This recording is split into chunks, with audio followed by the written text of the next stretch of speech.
All right, today we're talking about Chapter 11, Section 5, the probability with fundamental counting principle, permutation, and combination. So that's a mouthful, but basically what we're doing today is combining, I guess no pun intended there, combining what we've learned into into one, right? We know about the counting principles, we've learned about probability, we've learned about permutations, and now we're just going to combine all those into a nice uh, one nice lecture.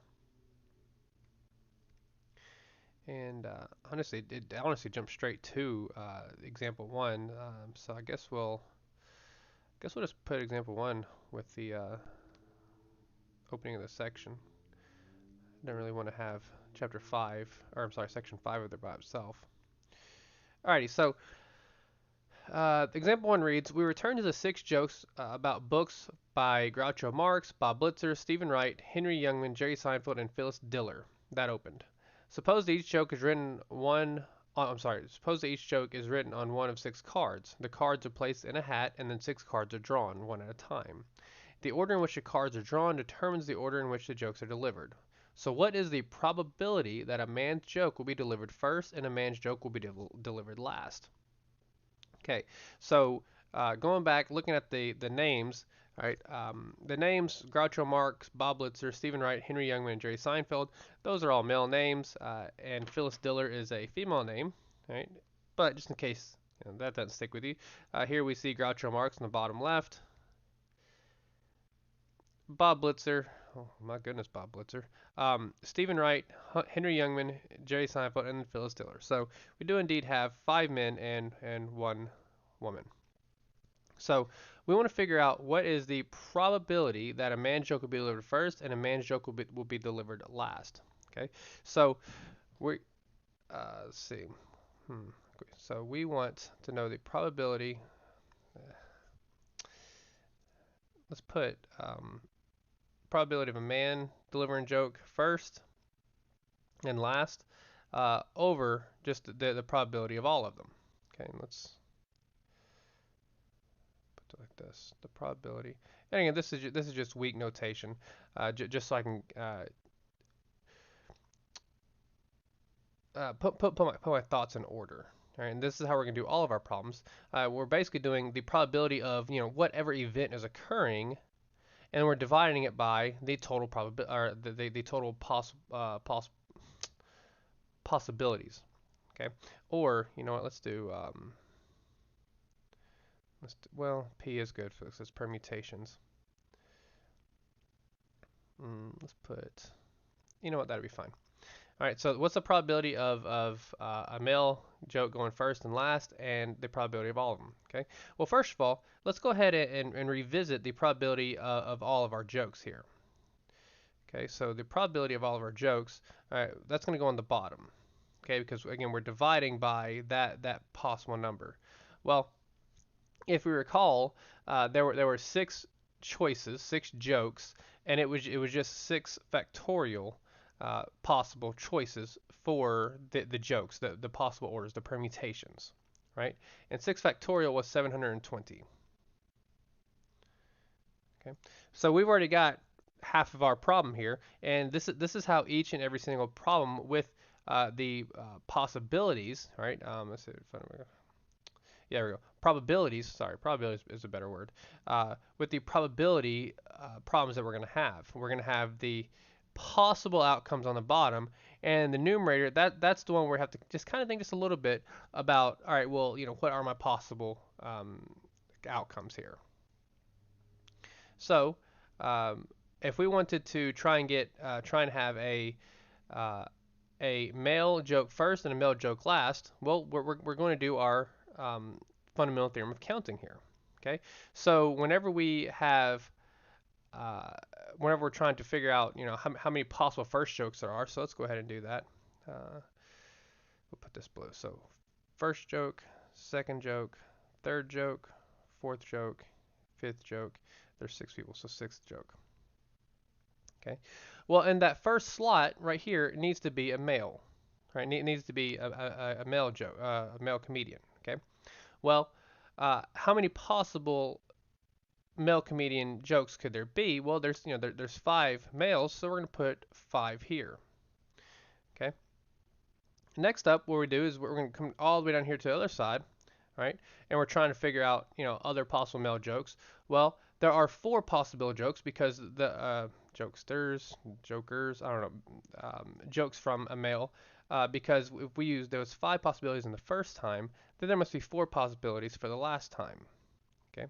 Now here's where things might get a little bit confusing, but keep in mind that we have 4 people left. So we have 5 possible outcomes for a male joke first, followed by 4 possible outcomes for a male joke last. Well, what should go here? Okay. Well, if a male joke's going first and a male joke's going last, okay, then that leaves 4 other people remaining, right? Because now we're allowed. Now we're saying, okay, so Phyllis Diller can go second, third, fourth, or fifth.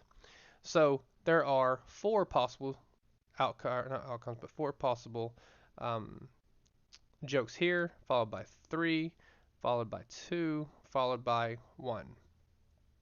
So this product here is going to be in the numerator. Okay, so what would that be?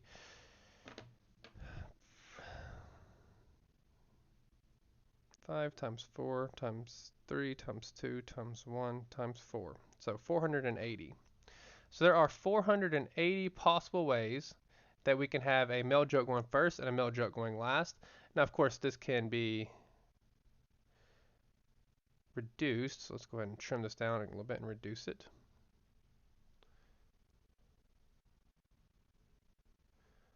Okay, so 480 over 720, so it's 24 goes on both, so 240. So 2/3. All right, so the possibility that, or probability, the probability that a male joke is going to go first and a male joke will go last, if you were to just randomly pull these jokes out of a hat, is 2/3 of the time. So two-thirds of the time you will have a male joke first and a male joke last. That 1/3, Phyllis's joke might be the first card drawn or the last card drawn. So again, the way we do these probabilities is the denominator. The denominator is the big number, right? The possible outcomes. The numerator is the one that we're trying to narrow down.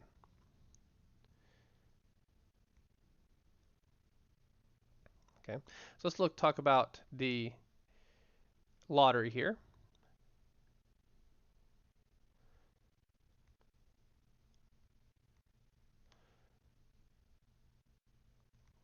Okay, all right, so the lottery, and if I can organize my thoughts on this really quickly, I'll give a pretty good probability of lottery here in a moment.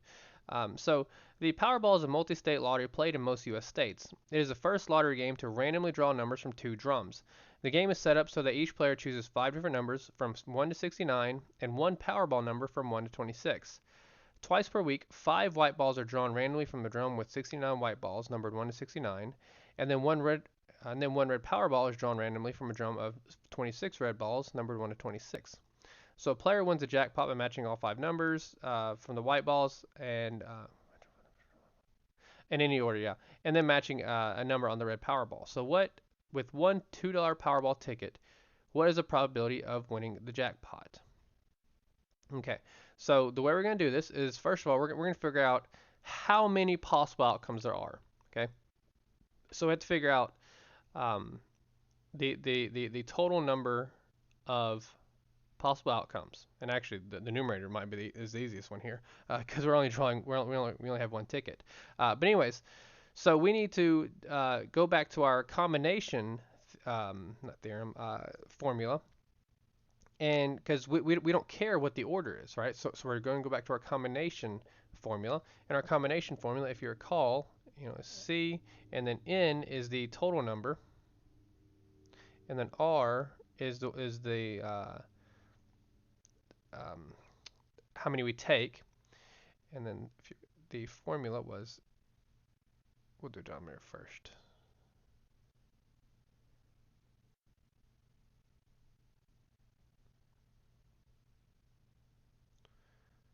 All right, so this is going swell.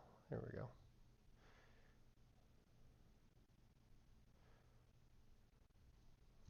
Okay, so it is n factorial divided by n minus r factorial times r factorial.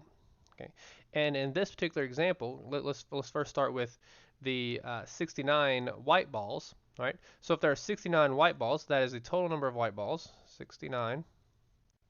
And if we're following along with our formula, we're going to be taking 5 of the white balls. So this is going to end up being 69 factorial divided by, well, 69 minus 5 is 64, so 64 factorial times 5 factorial. Okay, so how do we set this up as an equation? Well, if you recall, well, I'll be able to fit that. We're going to try to fit it, see what happens. Okay, we can do 69 times 68 times 67 times, all right, it's not going to fit. Not pretty anyways. All right, we'll just put it down here. So 69 factorial is 69 times 68 times 67 times 66 times 65. And again, only a madman would go all the way down. And so we're going to stop at 64 factorial because we're going to go ahead and cancel the 64 factorials. And then 5 factorial. Okay, so we're canceling the 64 factorials here. And we're going to be left with an enormous number here. So we'll just go ahead and put this on the next line and not even try to fit it in. All right, so my stylus isn't happening today. There we go.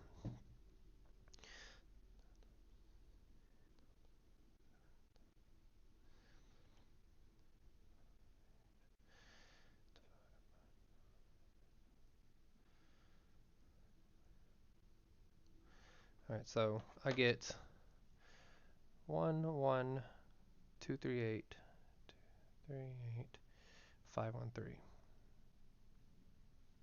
Okay. So you think, well, that's not so bad. Well, remember that this is just the white balls. Okay. Well, that's the probability of having the 5 white balls correct. Well, how many combinations are there of the red balls? Well, there are 26 of them. So we would simply do this 11 million times 26. Okay. So again, this is the possibility that you have your white balls correct. This is the possibility that you, or I'm sorry, possible 5 white ball combinations. Sorry, and then we've got times 26. All right, and I'm put it in red because there's the red balls. Hey, I put these in white because they're the white balls. Not really, but it worked out. And so your possible number of outcomes is 1, 1, 2, 3, 8, 5, 1, 3 times 26. Oh, this is a very enormous number. So this is going to be 2, 9, 2, 2, 0, 1, 3, 3, 8. Okay. So there are 292 million possible outcomes, and you are wanting to win that lottery, right? And you're just buying one ticket. All right, well, then the arithmetic here is obviously just going to simply be 1 divided by that number. So you have very, very slim odds, but I mean, it's a $2 power ticket. Who cares, right? Unless you're hungry. All right, so 1 divided by 292 million, that is your odds. Now, let me try something else that's pretty interesting regarding Powerball tickets, and let me try to do my thoughts here. Okay, so 1 divided by 292. Actually, let's go ahead and use that number.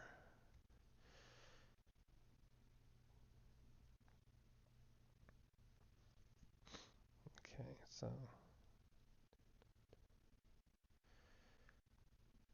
probably should have thought about this before I began lecture.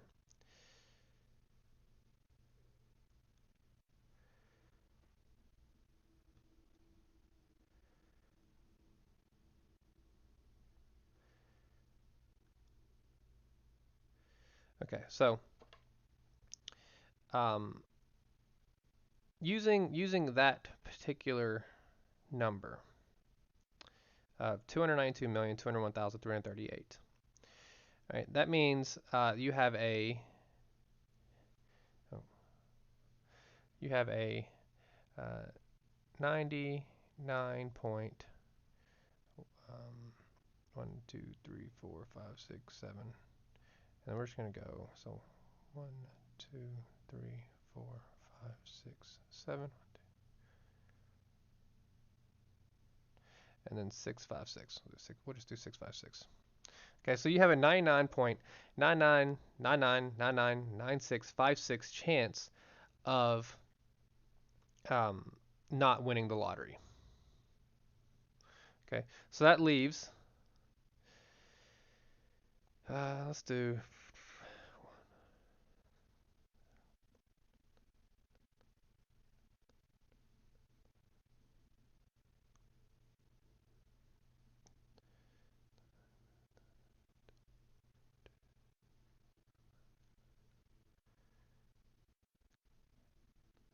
I promise this will be interesting.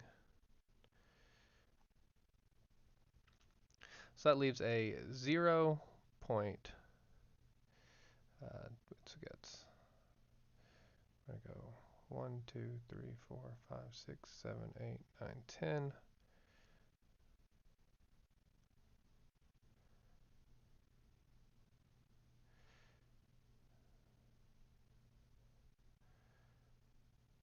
Okay, so that leaves, that's your chances of winning. So if you're, I don't really know if you know much about Powerball, and I honestly don't either. But I do know that the Powerball tickets, at least I think that I think they're closer to $3 or something similar like that. Okay, so depending on how high the Powerball is, it actually makes more sense to actually buy a ticket. Like the ticket is worth more than than $2. And you know what? I'm already losing everything, and I really should have done this before lecture. Got that in order. But my point is this: um, the expected outcome, and I don't know if we talk about expected outcome in here, but in your statistics class, you might talk about expected outcome. Well, if you're buying a $2 Powerball ticket and you're only, it's only for like $1 million, well, I mean that's not worth it, because your ticket, doing the expected outcome formula, is only worth like 20 cents, and you're paying $2 for it. However, when the Powerball is closer to, like half a billion dollars, then that $2 Powerball ticket, all right, through the expected outcome, is actually worth, maybe like $3.50. And well, that's just, I got nothing else. Like I said, I probably should have fleshed that out before lecture, but oh well. All right, so anyways, the last example for today. All right, we're talking about a club consists of 5 men and 7 women. That's not a fun club, huh? So three members are selected at random to attend a conference. Find the probability that the selected group consists of 3 men and then 1 man and 2 women. Okay, so what we're going to do is we're going to figure out the possible outcomes of our um, of our selection here. So we need to figure out how many possible outcomes there are. And of course, as you recall, like I said, that's going to be in our denominator. So we're going to use our combination formula, because again, we don't care about order, we just want them, right? So we have 12 people, and we need to select 3. And actually, let me go ahead and rewrite the formula again, just so we can follow along.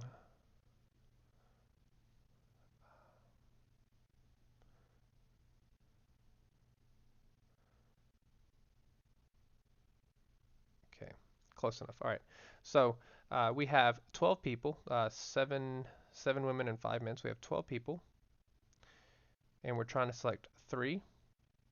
So that's just going to be 12 factorial divided by 12 minus 3 is 9, so 9 factorial times r factorial, which is 3 factorial.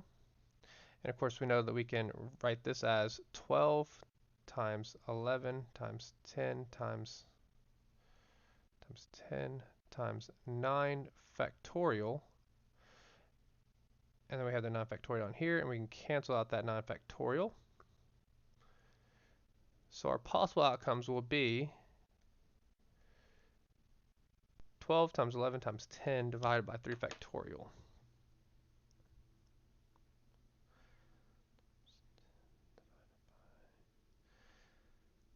So 220. So there are 220 possible combinations, and this is just going to be our denominator now.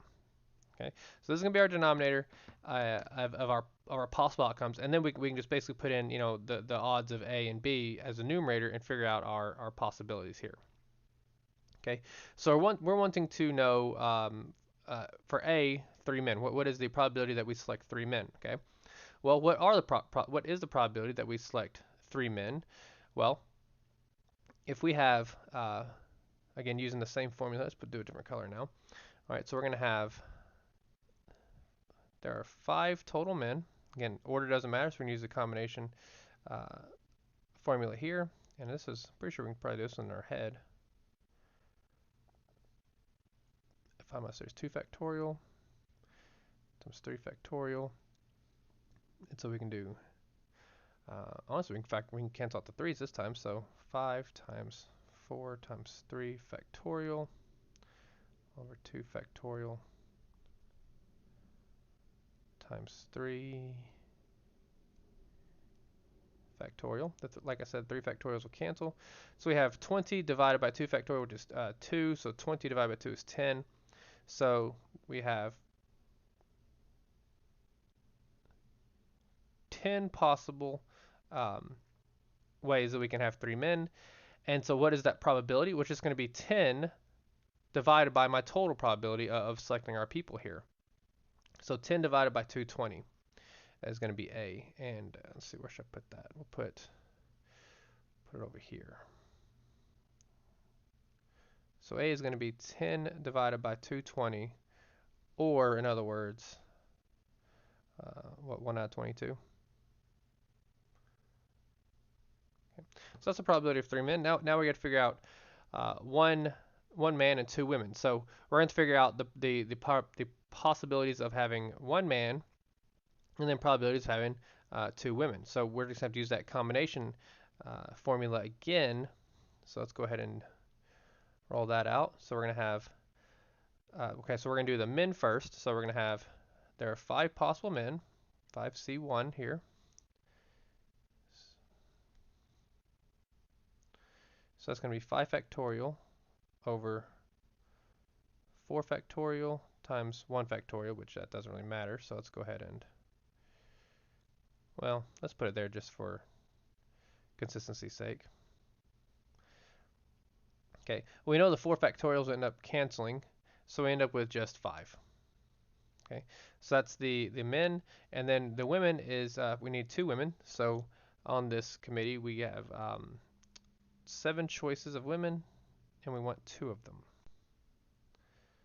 So it's going to be 7 factorial. Again, just following the formula up there in the yellow. 7 minus 2 is 5, so 5 factorial down here. Let's go ahead and move the toolbar before we get too close.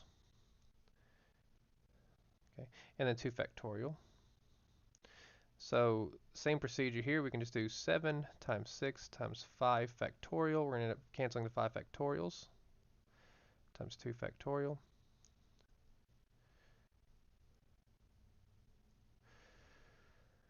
So we have 42 divided by 2 is just 21, so 21.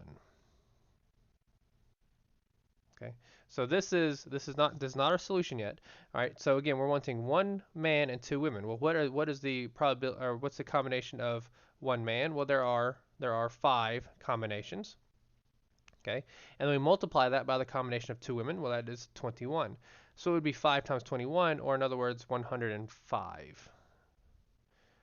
Okay, so there is 105 possible way, or having 1 man and 2 women. So 105 divided by the total possible combinations, which was 220. And this can reduce to 5 goes into 21, so 44. 21 over 44. Okay.